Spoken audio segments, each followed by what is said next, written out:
but. Now also functions as complement of the subject or object. So it depends on how it is used in a sentence. Complement is always an adjective, and it is always giving more information about the subject or the object. Now let us look at some of the examples we have here. Mary is a beauty queen. Mary is a subject.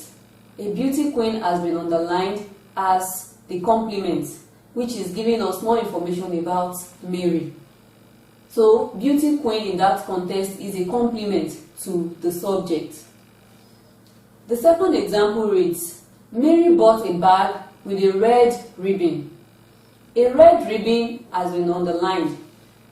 The red ribbon is referring to the bag Mary bought, and that bag is the receiver of the action bought, which is performed by Mary. So, red ribbon in that context is complementing the object. So you have seen how a noun can complement the subject and the object. Another characteristic of nouns is that wherever a proper noun occurs in sentences, whether in the middle, at the initial or final position, the proper noun should always be written in capital letter. I mean, the first letter should be in capital letter to indicate that it is a proper noun. Examples: she lives in Lagos. Lagos is a proper noun in that context, and so you must start Lagos with a capital letter. A lot of students always lose marks in their essay writing because of their improper way of using nouns. So you should take note of proper nouns in sentences and begin each of them with capital letters. I saw George and Lucy at the mall.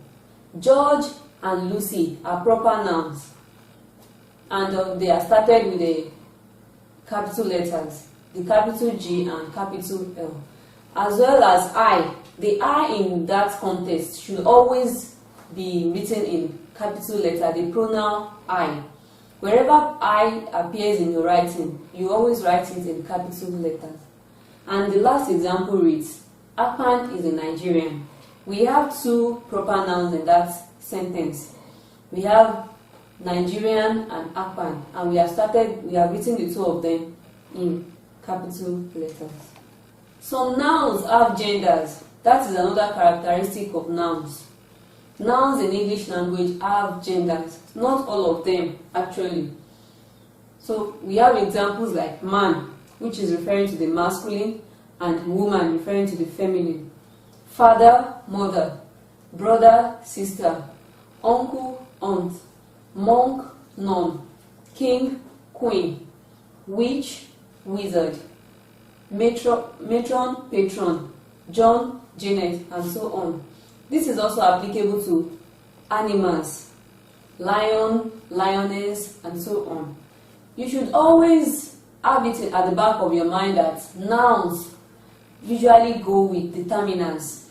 Determinants such as articles and indefinite pronouns, and also possessive and demonstrative adjectives. All these can be used with nouns in sentences. So it is another characteristic of nouns. Let's see the examples we have here. I saw a dog in the garden.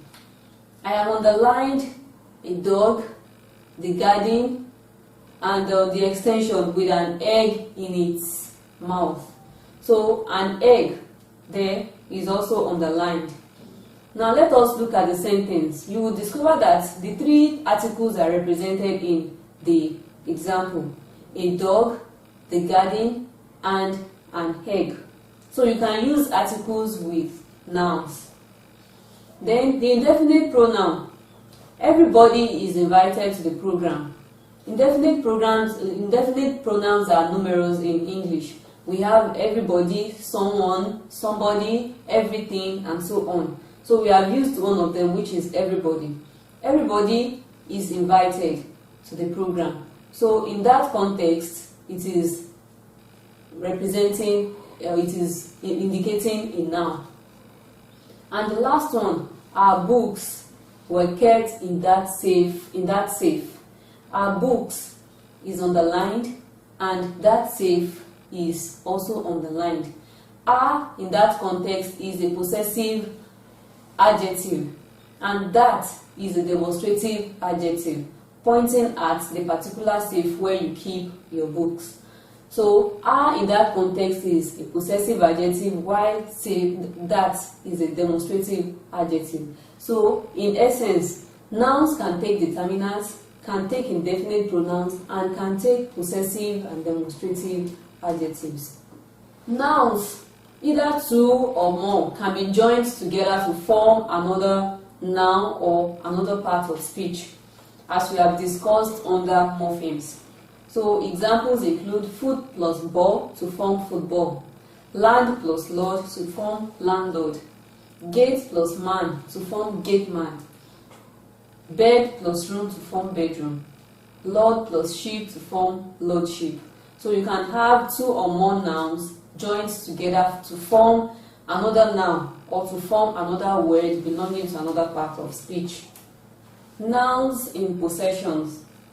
When you want to express nouns in possessions, you would add apostrophe and s, and that is only when the noun you are talking about is indicating singular. Let's see some of the examples we have here. The boy's name is Julius. The boys has been underlined, and the boy in that context is representing just one person, and that is why we have apostrophe and s. The same is applicable to the dog's tail was cut off and their father's car was impounded. The boys, the dogs, their fathers. So all these nouns are indicating singular, and so they have apostrophe and s. When you are using plural nouns to express possessions, you would only need the apostrophe, unlike when you are having singular nouns. Examples: the boys' names are Julius and John. This example indicates plural.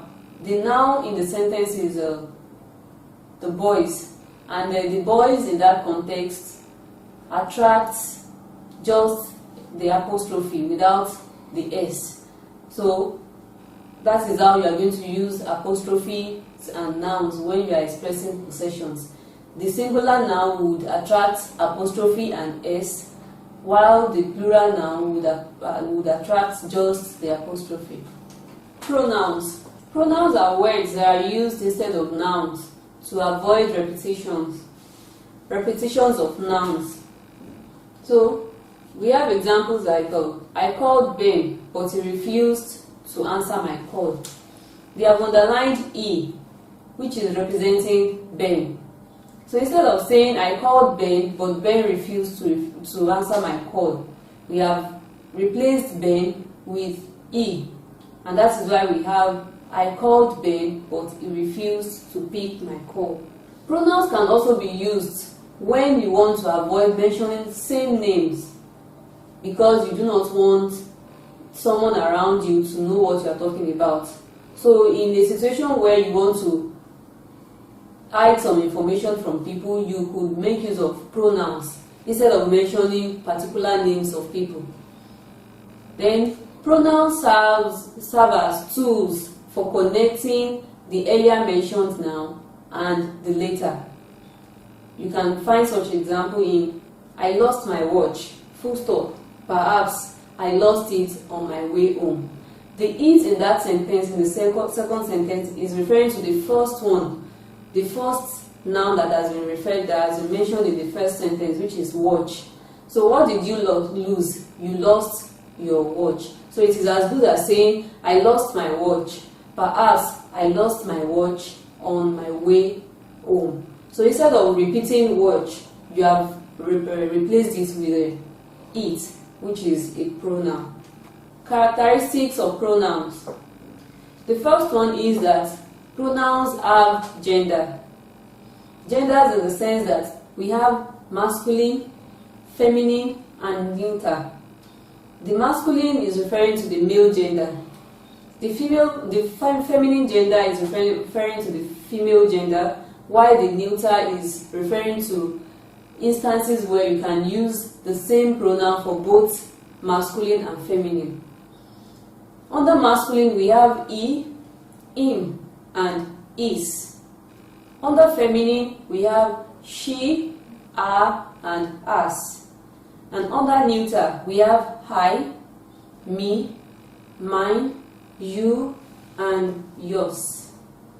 Another characteristic of pronouns is that pronouns have numbers, in the sense that you have singular pronouns and plural pronouns. Under singular, you have I, and the plural of I is we. She, he, and it are indicating singular, while their plural form is they. Is, as, and it are also indicating singular in possessive form, and their plural is theirs. This is the singular form of these. They are produced in the same way, but their spellings are different.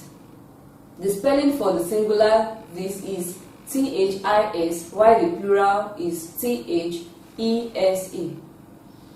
That is singular, while those is plural.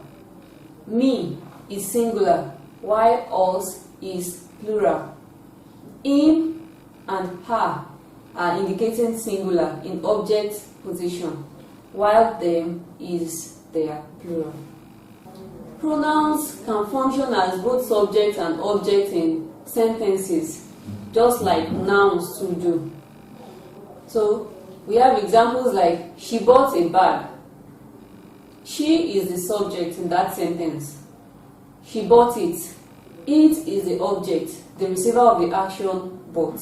So pronouns can also function in the position of subject and object in sentences. Types of pronouns. We have the personal pronoun. The personal pronouns are like the proper and common nouns. They replace proper and common nouns in sentences, and they are capable of indicating subject, object, or possessions in sentences. Now let us look at examples of personal pronouns in English language. We have 4 colons, and the first column is talking about the type of pronoun we are having under singular and plural, and then first person, second person, and third person. Under first person singular, we have I under subject case. So you can only use I to indicate singular and to indicate subject. I cannot stand in the position of object, and that is why we only have it under subject case. First person singular object, that is the pronoun that would stand in the first person position and function as an object in the sentence. We have me representing that. And under possession, we have mine, possessive case. So the first person pronouns singular include I, me, and mine. The first person plural, we have we, us, and ours. So the 3 are representing subject case, object case, and possessive case. The second person pronoun, we have you in subject position, we have you in object position, and yours in possessive case.